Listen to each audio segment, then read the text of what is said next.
In the previous video, we had learned that in active voice, the subject is the doer or performer of the action.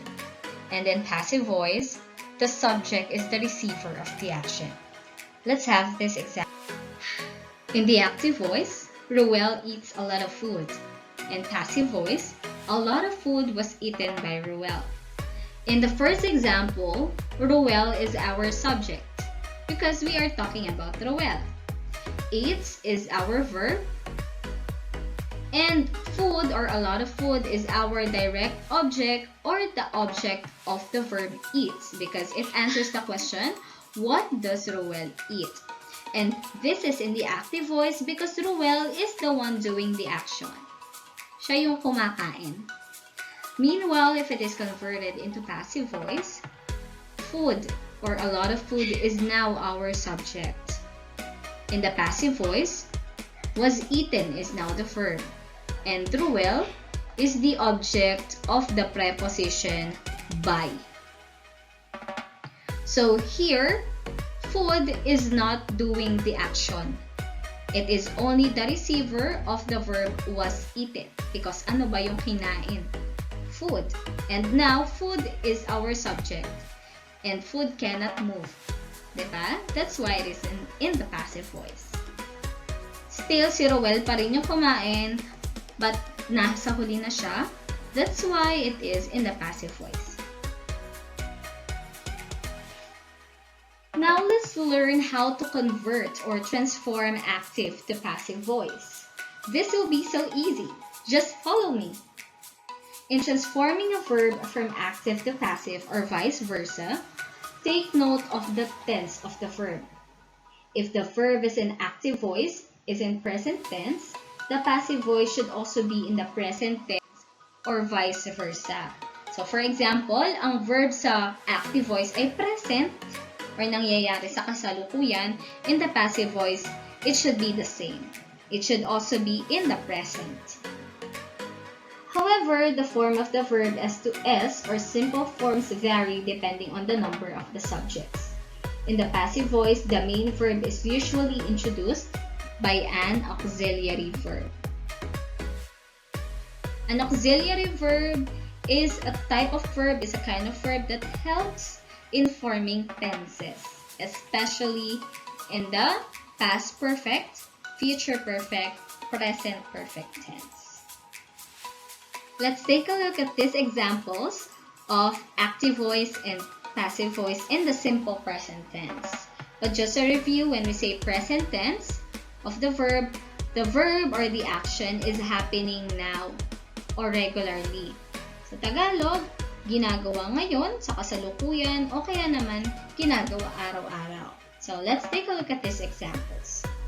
In the active voice, Emma writes a letter. In passive voice, a letter is written by Emma. Before we go to the verb or to the present tense of the verb, let's take a look at the parts where it is changed from active to passive. In the active voice, the subject is Emma. Si Emma ang ating pinag-uusapan. That's why siya ang subject. The verb is writes dahil ito yung action na ginawa. And what did Emma write? Or what does Emma write? A letter. And letter is the direct object or the object of the verb because it answers the question what. What does Emma write? A letter. Now, in the passive voice, what can you notice? That's right. The letter, which is the direct object, was positioned at the start. So now, a letter is our subject. And Emma, which is the subject before, ay napunta sa dulo and it became the object of the preposition by. And now, the verb remains in the middle. But there's something that is changed in the verb, in the active voice, to passive voice. And what is it? So as we can notice, in the active voice, the verb is in the simple present tense because of our clue, which is S. It means that Emma is writing a letter now. Ngayon niya ginagawa. That's why may S. And the Emma is only one. Rather, Emma is only one.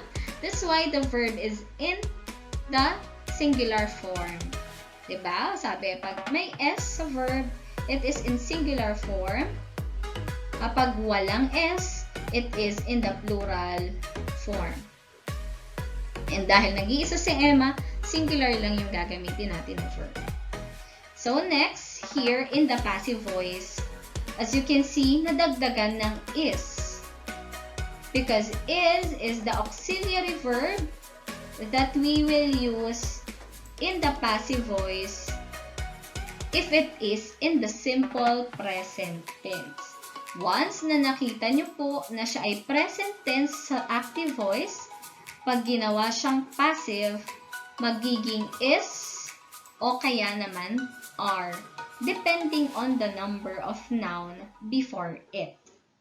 Ulit po, pag is sa passive ay pag nag-iisa or singular yung subject.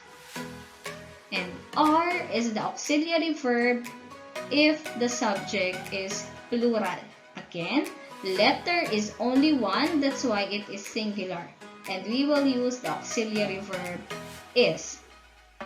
Next, why did writes become written? Because now, we will change this present tense into past participle. So, ito lang yung magiging present tense, yung is. And written is the past participle of writes. So, the answer will be a letter is written by Emma. Another example. In the active voice, we have Emma writes the letters. It's almost the same. Ang pagbabago lang now, letter has S or letters is plural, madami. In the passive voice, the letters are written by Emma. Again, Emma is the subject, writes is the verb, so walang pagbabago sa kanina.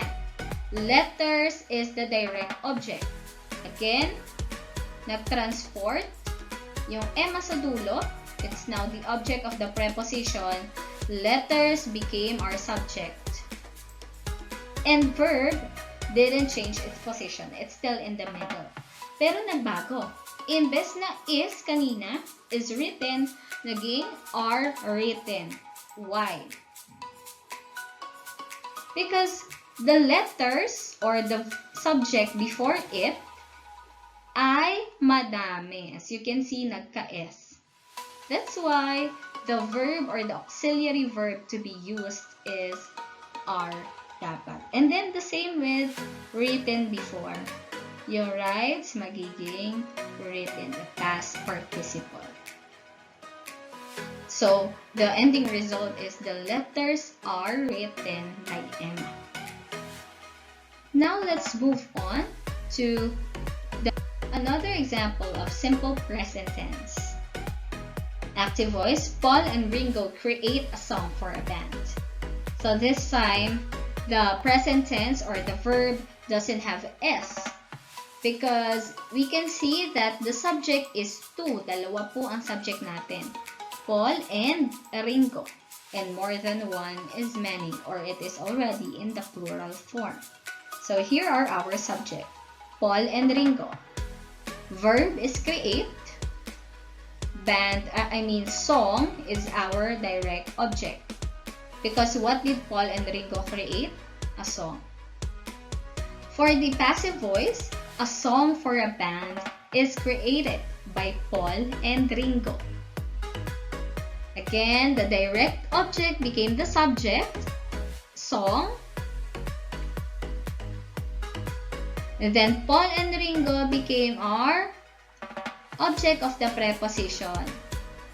And we have by, the preposition by, because sila yung naggawa ng song. Next, create became is created. Bakit hindi kaya are created? because we are only talking about a song, only one. That's why the auxiliary verb that we should use is. This is our auxiliary verb, and the main verb is created, which is the past participle of create.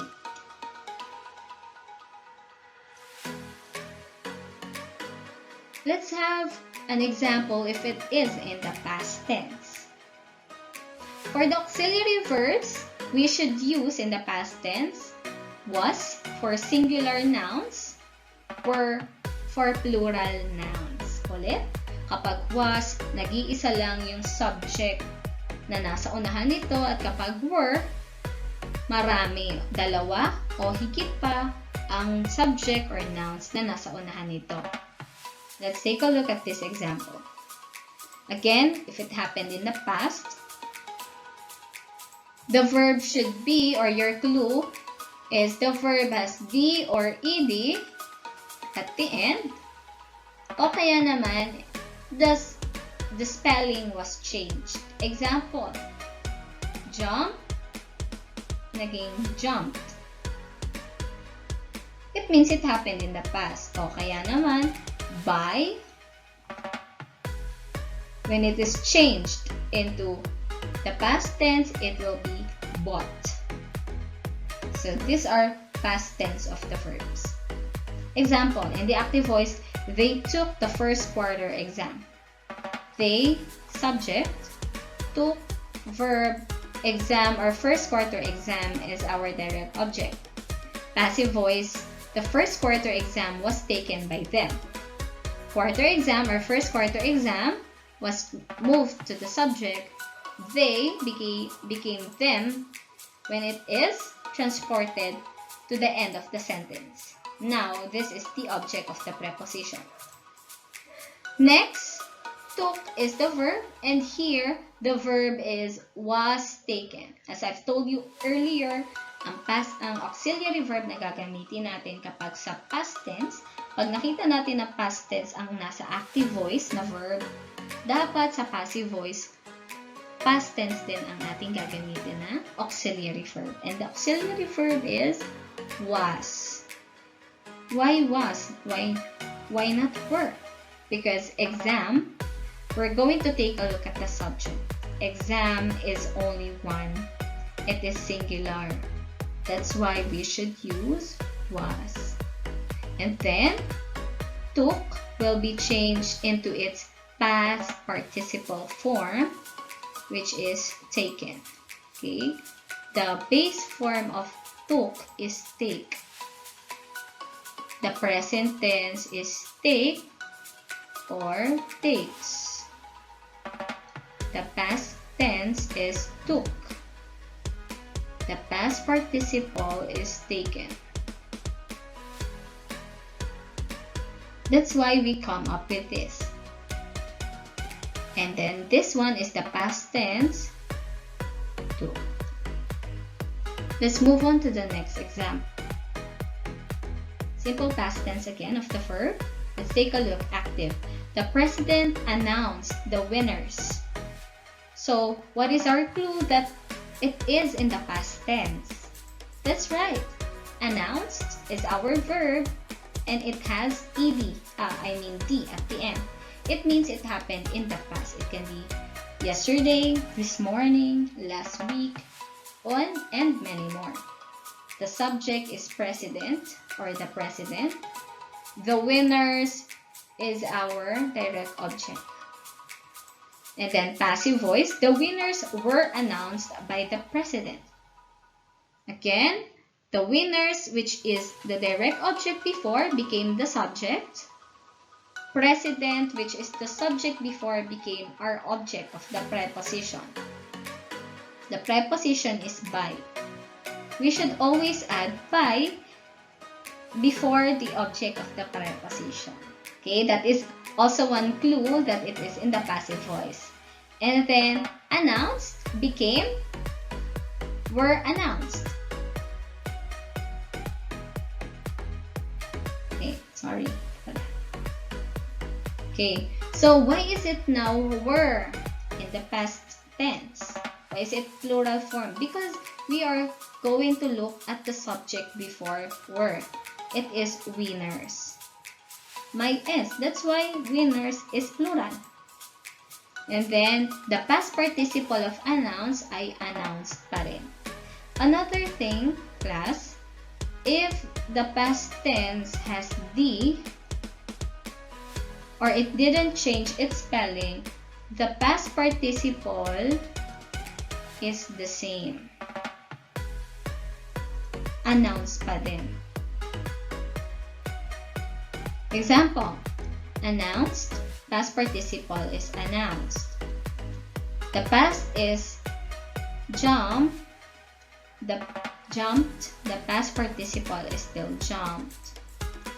But if the past tense is irregular or the spelling was changed from present to past tense, for example, yung sing in the present tense, naging sang in the past tense, in the past participle, magbabago rin siya. And it will be sung. Sing, sang, sung. Now let's go to the simple future tense. So basically, when we say simple future tense of the verb, it means that the action happened or will happen in the future. What is our clue that the verb will happen in the future or the action will happen in the future? If the verb has the auxiliary verb will or shall.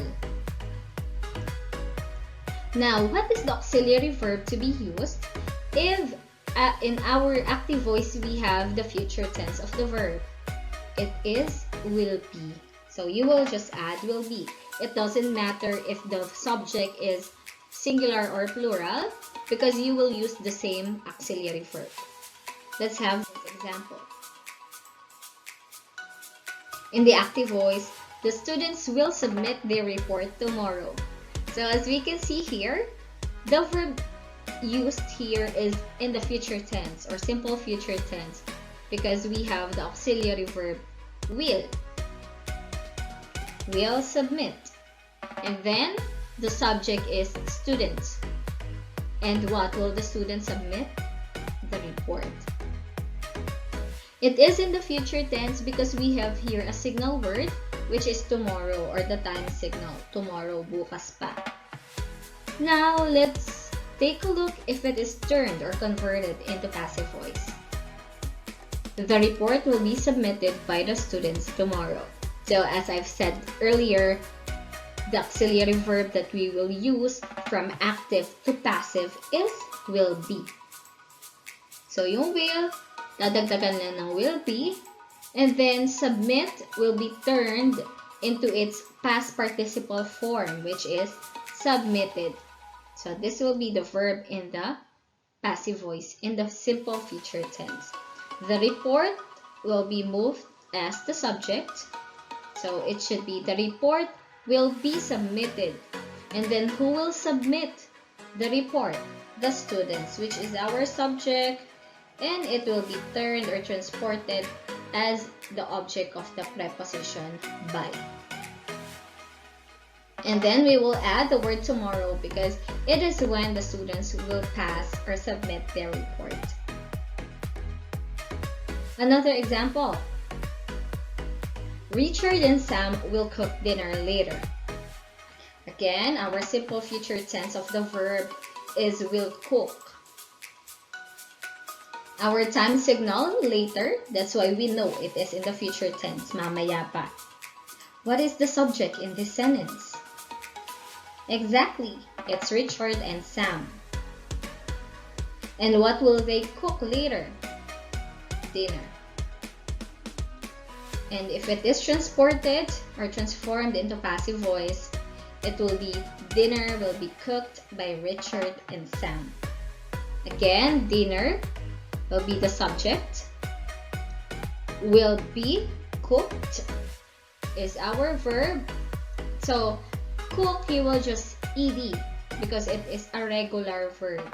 That's why if we turn it into past participle form, we will just add ed at the end.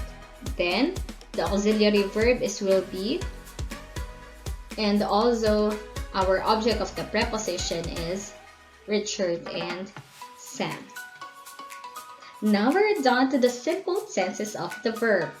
Let's have now some a little bit complex tenses of the verb. Even though I said that this will be more complicated, don't worry because I am here to guide you. Now let's go to the present perfect tense. So what is or what does it mean by present perfect tense of the verb? So it refers to an action or state that either occurred at an indefinite time in the past or began in the past and continued to the present time. So pag sinabi natin na present perfect, ito ay nangyari na sa nakaraan pero patuloy na nangyayari. That's why it is in the present perfect tense. So what is or how do we form the present perfect tense if it is in the passive voice? Of course, we will use has been or have been for singular and have been for plural, plus the past participle form of the verb. Ulit, kapag marami ang subject, we should use have been. But if the subject is only one or singular, we should use the auxiliary verb has been. Let's take a look at these examples. In the active voice, the school has decided to shut off its operations. What is the verb here that shows the present perfect tense of the verb? It has decided. So we have a clue here, and the clue of a present perfect tense of the verb is the auxiliary verb has. So it is in the present perfect tense because it is in the unspecified amount of time or in a specified period of time. Hindi natin alam kung kailan din-decide, but we know that it is happening. Or hanggang ngayon, yun pa rin yung decision nila. And then the subject is school and the direct object is operations. Of course, the verb is has decided. Again, this is in the present perfect tense because of the auxiliary verb has in the active voice. In the passive voice, since active voice is in the present perfect tense, the passive form of the passive voice should also be in the present perfect tense. So it should be now, its operations have been decided to shut off by the school. The direct object operations became our subject now. And as I've told you earlier, the auxiliary verb that we should use in the passive voice is have been o kaya naman has been. Have been kapag plural ang subject and has been kapag singular ang subject. Now, we use here have been decided. Why? Why have been? Why not has been? It's because the subject before it, ito po, the preceding subject is in the plural form, operations. And then has been decided or have been decided rather to shut off by the school. School is the object of the preposition by. By what? The school. Another example. The landlady has washed the bed sheets. Again, this is in the present perfect tense because we can see here that this is the present perfect tense of the verb. Has plus the past participle form of the verb. Landlady subject, verb has washed, bed sheets direct object. Passive voice, so landlady is at the end, bed sheets is at the beginning, that's why this is the subject. Have been washed, we use have been again because the subject is in the plural form again. So we have used have. But if it is the bed sheet only, the bed sheet, it should only be has been. Now let's talk about the past perfect tense, or it is a verb tense used to talk about actions that were completed before some point in the past. In Tagalog, ito yung verb na ginagamit kapag may nangyari na or may nagawa na bago pa sabihin or bago pa may isang bagay na mangyari or an action to be done. Example, I had washed the dishes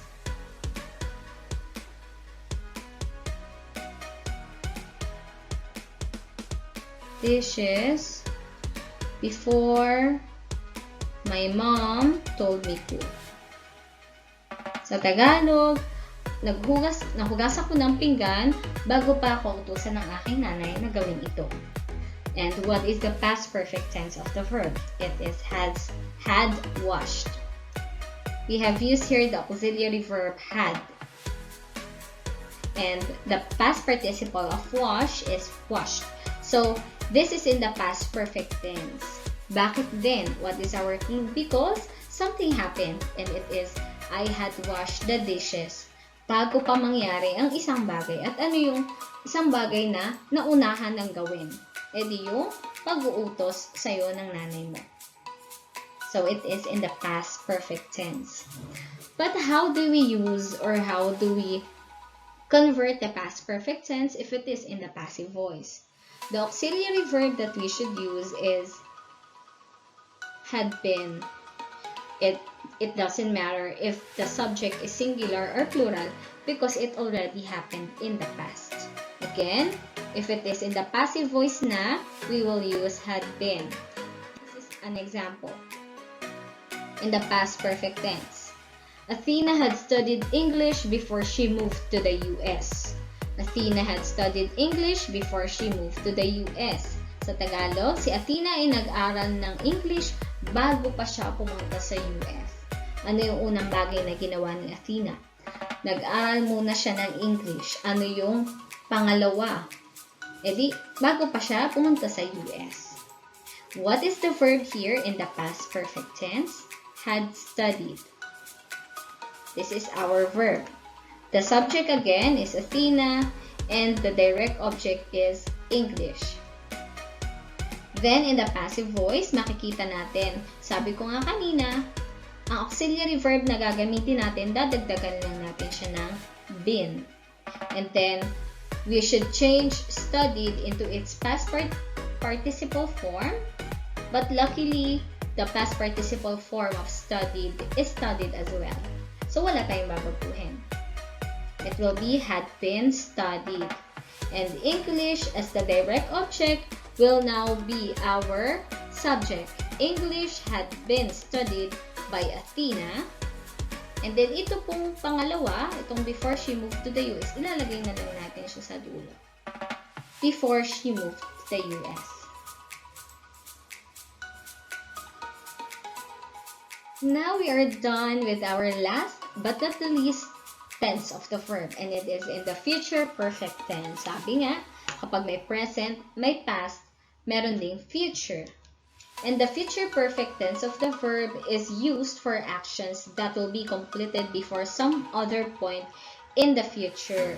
So, pag sinabi nating future perfect tense, ito yung mga bagay, ito yung verb na ginagamit kapag may tatapusin ka bago mo gawin yung isang bagay. May gagawin ka mamaya bago mo tapusin yung ibang bagay. For example, this is the auxiliary verb to be used in the future perfect tense if it is in the passive voice.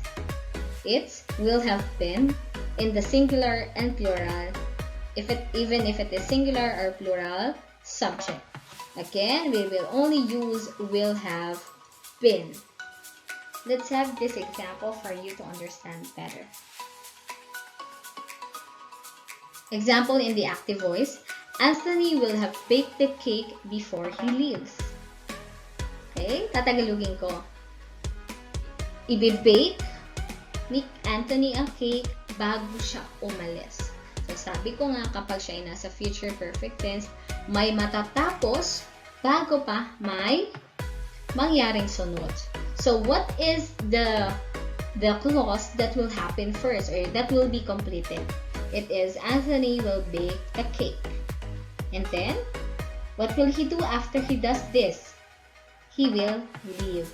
Diba? Kailangan niya munang matapos ang pag-bake ng cake bago siya umalis. Okay? Now, let's go to dissecting this active voice or this sentence in the active voice. Anthony is the subject. Will have baked is in the present perfect tense. And the cake is our direct object. Again, the present perfect tense, our clue is will have. Tatandaan. Now, let's transform this into the passive voice. The cake will have been baked by Anthony before he leaves. The cake is now the subject. And now we have will have been baked by Anthony. Sorry, this is our verb. Wait. Yeah. I'm sorry for my line. Pababa na siya.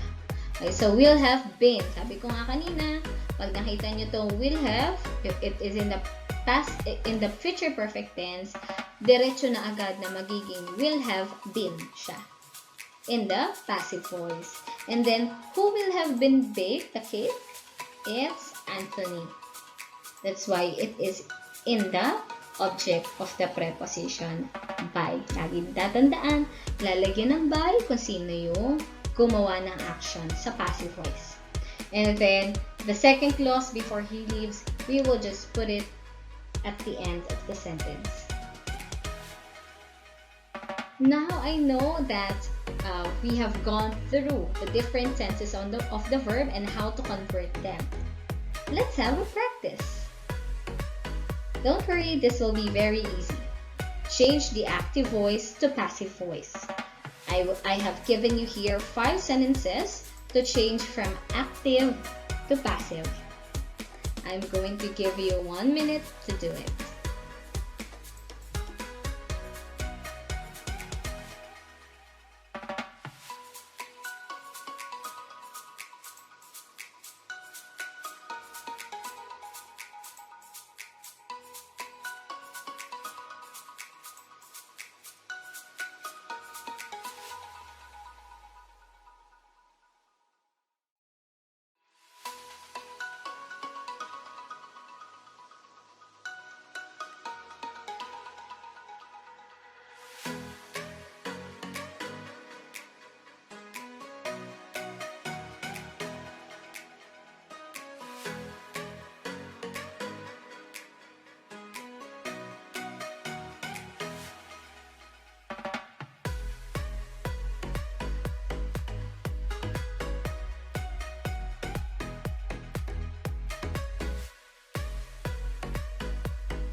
Time's up. Let's see if your answers are correct. For number 1, Sarah sang a very beautiful song. The answer in the passive voice is a very beautiful song was sang by Sarah. Did you get it correctly? Number 2, the mayor declares a state of calamity. The correct answer for passive voice is a state of calamity is declared by the mayor. Okay, so let's see. This is in the present tense, declares. Our clue here is it is happening now, or it's happening in the present. That's why in the passive voice we will use is declared. Next, the president of the class will explain the project later. In the passive voice, the project will be explained by the president later. 4. The players of the game read the instructions. In passive voice, the instructions were read by the players of the game. And the last number, Ben has thrown the ball before the signal went off. Passive voice, the ball had been thrown by Ben before the signal went off. Thank you so much for listening and for being with me in this topic. Thank you and good luck.